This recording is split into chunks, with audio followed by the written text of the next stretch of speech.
अगर आप हमारे चैनल पर नए हैं तो हमारे चैनल को लाइक, शेयर एंड सब्सक्राइब ज़रूर करें ताकि आपको डेली बेसिस पर आने वाली दिल को छू लेने वाली वीडियोस बआसानी मिल सकें।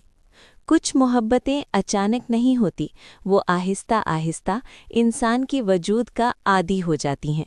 बिल्कुल ऐसे ही जैसे सांस लेना, जिसकी आदत तब पड़ती है जब उसके बगैर जीना मुश्किल लगने लगे। डॉक्टर सफिया अहमद 42 साल की फ़लसफ़ा की प्रोफेसर थीं। वो ज़िंदगी को सवालों में समझाने वाली औरत थीं, मगर अपनी ज़ात के सवालों पर बरसों से खामोश। यूनिवर्सिटी में सब उन्हें एक मजबूत, बावकार और खुददार उस्ताद के तौर पर जानते थे, मगर कोई नहीं जानता था कि उनकी रातें अक्सर जागते हुए गुजरती हैं और उनकी खामोशी के पीछे एक थका दिल हुआ छुपा है। उनकी वालिदा बीमार और उम्र रसीदा थीं, जिनकी खिदमत सफिया ने बग़ैर किसी शिकायत के अपनी ज़िंदगी बना लिया था। इसी यूनिवर्सिटी की लाइब्रेरी में कासिम काम करता था। 22 साल का, ज़हीन, कमगो और किताबों से गैर मामूली मोहब्बत रखने वाला लड़का। वो फ़लसफ़ा को सिर्फ मज़मून नहीं समझता था, वो उसे जीने का हुनर समझता था। किताबों के दरमियान बैठकर वो अक्सर सोचता कि इंसान इतना अकेला क्यों है। जब उसने पहली बार डॉक्टर सफिया को लाइब्रेरी में देखा तो वो उसे आम प्रोफेसर नहीं लगी। उनके चेहरे पर एक अजीब सी संजीदगी और आंखों में थकन थी जो कासिम के दिल में उतरती चली गई। वो पहले ही उनकी तहरीरों से मुतासिर था। उनके अल्फाज उसे खुद से सवाल करना सिखाते थे।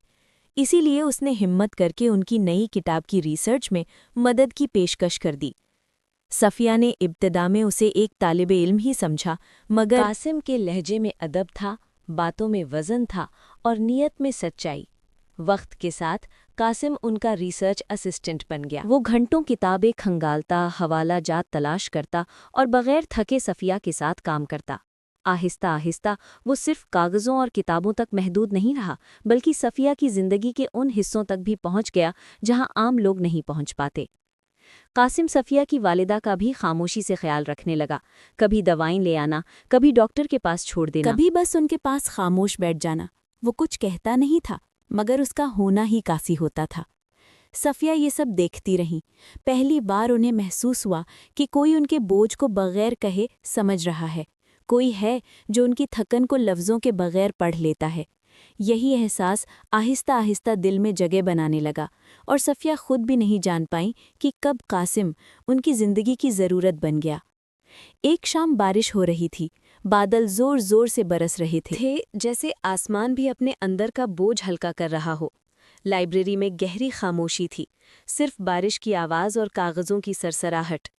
इसी लम्हे कासिम ने कांपती आवाज़ में अपनी दिल की बात कह दी।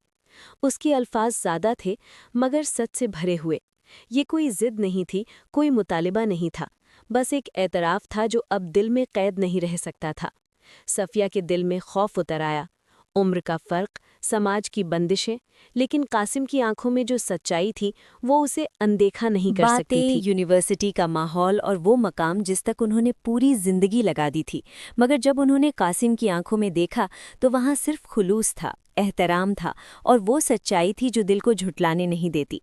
कुछ देर की खामोशी के बाद सफिया ने भी मान लिया कि वो भी उस एहसास से इनकार नहीं कर सकती, और शायद पहली बार उन्होंने खुद को जीने की इजाज़त दी। यूनिवर्सिटी में आहिस्ता आहिस्ता अफवाहें फैलने लगीं, नज़रें बदल गईं, बातें चुभने लगीं और सरगोशियाँ उनके रास्तों में आने लगीं। इस दबाव के बायस दोनों ने खामोशी इख्तियार कर ली, क्योंकि सच्ची मोहब्बत को तमाशे की ज़रूरत नहीं होती। वो एक दूसरे से दूर नहीं हुए, बस दुनिया की नज़रों से छुप गए। जब सफिया की वालिदा ने कासिम का हाथ थाम कर कहा कि वो उनकी बेटी के दिल का सुकून है, उनकी आवाज़ में माँ की दुआ थी। कुछ अरसे बाद कासिम की माँ ने भी मुस्कुराकर समझाया कि उम्र सिर्फ एक अदद है, असल चीज़ दिलों का मिलना और नियतों का साफ होना है। सांस लेना, जिसकी आदत तब पड़ती है जब उसके बगैर जीना मुश्किल लगने लगे। डॉक्टर सफिया अहमद 42 साल की फ़लसफ़ा की प्रोफेसर थी। सांस लेना, जिसकी आदत तब पड़ती है जब उसके बगैर जीना मुश्किल लगने लगे। डॉक्टर सफिया अहमद 42 साल की फ़लसफ़ा की प्रोफेसर थीं। वो ज़िंदगी को सवालों में समझाने वाली औरत थीं, मगर अपनी ज़ात के सवालों पर बरसों से खामोश। यूनिवर्सिटी में सब उन्हें एक मजबूत, बावकार और खुददार उस्ताद के तौर पर जानते थे, مگر کوئی نہیں جانتا تھا کہ ان کی راتیں اکثر جاگتے ہوئے گزرتی ہیں اور ان کی خاموشی کے پیچھے ایک تھکا ہوا دل چھپا ہے۔ ان کی والدہ بیمار اور عمر رسیدہ تھیں، جن کی خدمت صفیہ نے بغیر کسی شکایت کے اپنی زندگی بنا لیا تھا۔ اسی یونیورسٹی کی لائبریری میں قاسم کام کرتا تھا، 22 سال کا، ذہین، کم گو اور کتابوں سے غیر معمولی محبت رکھنے والا لڑکا۔ وہ فلسفہ کو صرف مضمون نہیں سمجھتا تھا، وہ اسے جینے کا ہنر سمجھتا تھا۔ کتابوں کے درمیان بیٹھ کر وہ اکثر سوچتا کہ انسان اتنا اکیلا کیوں ہو جاتا ہے۔ جب اس نے پہلی بار ڈاکٹر صفیہ کو لائبریری میں دیکھا تو وہ اسے عام پروفیسر نہیں لگی۔ ان کے چہرے پر ایک عجیب سی سنجیدگی اور آنکھوں میں تھکن تھی جو قاسم کے دل میں اترتی چلی گئی۔ وہ پہلے ہی ان کی تحریروں سے متاثر تھا۔ ان کے الفاظ اسے خود سے سوال کرنا سکھاتے تھے، اسی لیے اس نے ہمت کر کے ان کی نئی کتاب کی ریسرچ میں مدد کی پیشکش کر دی۔ صفیہ نے ابتدا میں اسے ایک طالب علم ہی سمجھا، مگر قاسم کے لہجے میں ادب تھا، باتوں میں وزن تھا اور نیت میں سچائی۔ وقت کے ساتھ قاسم ان کا ریسرچ اسسٹنٹ بن گیا۔ وہ گھنٹوں کتابیں کھنگالتا، حوالہ جات تلاش کرتا اور بغیر تھکے صفیہ کے ساتھ کام کرتا۔ آہستہ آہستہ وہ صرف کاغذوں اور کتابوں تک محدود نہیں رہا، بلکہ آخر کار صفیہ کی کتاب شائع ہوئی۔ سرورق پر 2 نام تھے، ڈاکٹر صفیہ احمد اور قاسم۔ وہ کتاب صرف تحقیق نہیں تھی، وہ ان کی مشترکہ جدوجہد اور خاموش محبت کی گواہی تھی۔ کچھ وقت بعد صفیہ کی والدہ اس دنیا سے رخصت ہو گئیں۔ صفیہ ٹوٹ گئیں، ان کی خاموشی مزید گہری ہو گئی، مگر اس بار قاسم ان کے آنسوؤں کی خاموش دیوار بن کر کھڑا تھا۔ سادگی سے شادی ہوئی، نہ شور نہ نمائش۔ آج وہ ایک ساتھ ہیں، مطمئن، شکر گزار اور پرسکون، کیونکہ کچھ محبتیں دیر سے ملتی ہیں، مگر جب ملتی ہیں تو زندگی بھر کا سہارا بن جاتی ہیں۔ کبھی بس ان کے پاس خاموش بیٹھ جانا، وہ کچھ کہتا نہیں تھا مگر اس کا ہونا ہی کافی ہوتا تھا۔ صفیہ یہ سب دیکھتی رہیں۔ پہلی بار انہیں محسوس ہوا کہ کوئی ان کے بوجھ کو بغیر کہے سمجھ رہا ہے، کوئی ہے جو ان کی تھکن کو لفظوں کے بغیر پڑھ لیتا ہے۔ یہی احساس آہستہ آہستہ دل میں جگہ بنانے لگا، اور صفیہ خود بھی نہیں جان پائیں کہ کب قاسم ان کی زندگی کی ضرورت بن گیا۔ ایک شام بارش ہو رہی تھی، بادل زور زور سے برس رہے تھے جیسے آسمان بھی اپنے اندر کا بوجھ ہلکا کر رہا ہو۔ لائبریری میں گہری خاموشی تھی، صرف بارش کی آواز اور کاغذوں کی سرسراہٹ۔ اسی لمحے قاسم نے کانپتی آواز میں اپنی دل کی بات کہہ دی۔ اس کے الفاظ زیادہ تھے مگر سچ سے بھرے ہوئے۔ یہ کوئی ضد نہیں تھی، کوئی مطالبہ نہیں تھا، بس ایک اعتراف تھا جو اب دل میں قید نہیں رہ سکتا تھا۔ صفیہ کے دل میں خوف اتر آیا، عمر کا فرق، سماج کی بندشیں، لیکن قاسم کی آنکھوں میں جو سچائی تھی وہ اسے اندیکھا نہیں کر سکتی تھی۔ باتیں، یونیورسٹی کا ماحول اور وہ مقام جس تک انہوں نے پوری زندگی لگا دی تھی، مگر جب انہوں نے قاسم کی آنکھوں میں دیکھا تو وہاں صرف خلوص تھا، احترام تھا اور وہ سچائی تھی جو دل کو جھٹلانے نہیں دیتی۔ کچھ دیر کی خاموشی کے بعد صفیہ نے بھی مان لیا کہ وہ بھی اس احساس سے انکار نہیں کر سکتی، اور شاید پہلی بار انہوں نے خود کو جینے کی اجازت دی۔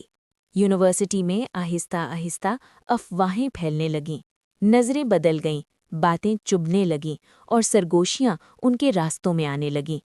اس دباؤ کے باعث دونوں نے خاموشی اختیار کر لی، کیونکہ سچی محبت کو تماشے کی ضرورت نہیں ہوتی۔ وہ ایک دوسرے سے دور نہیں ہوئے، بس دنیا کی نظروں سے چھپ گئے۔ سب سے خوبصورت لمحہ وہ تھا جب صفیہ کی والدہ نے قاسم کا ہاتھ تھام کر کہا کہ وہ ان کی بیٹی کے دل کا سکون ہے۔ ان کی آواز میں ماں کی دعا تھی۔ کچھ عرصے بعد قاسم کی ماں نے بھی مسکرا کر سمجھایا کہ عمر صرف ایک عدد ہے، اصل چیز دلوں کا ملنا اور نیتوں کا صاف ہونا ہے۔ آخر کار صفیہ کی کتاب شائع ہوئی۔ سرورق پر 2 نام تھے، ڈاکٹر صفیہ احمد اور قاسم۔ وہ کتاب صرف تحقیق نہیں تھی، وہ ان کی مشترکہ جدوجہد اور خاموش محبت کی گواہی تھی۔ کچھ وقت بعد صفیہ کی والدہ اس دنیا سے رخصت ہو گئیں۔ صفیہ ٹوٹ گئیں، ان کی خاموشی مزید گہری ہو گئی، مگر اس بار قاسم ان کے آنسوؤں کی خاموش دیوار بن کر کھڑا تھا۔ سادگی سے شادی ہوئی، نہ شور نہ نمائش۔ آج وہ ایک ساتھ ہیں، مطمئن، شکر گزار اور پرسکون، کیونکہ کچھ محبتیں دیر سے ملتی ہیں، مگر جب ملتی ہیں تو زندگی بھر کا سہارا بن جاتی ہیں۔ آخر کار صفیہ کی کتاب شائع ہوئی۔ سرورق پر 2 نام تھے، ڈاکٹر صفیہ احمد اور قاسم۔ وہ کتاب صرف تحقیق نہیں تھی، وہ ان کی مشترکہ جدوجہد اور خاموش محبت کی گواہی تھی۔ کچھ وقت بعد صفیہ کی والدہ اس دنیا سے رخصت ہو گئیں۔ صفیہ ٹوٹ گئیں، ان کی خاموشی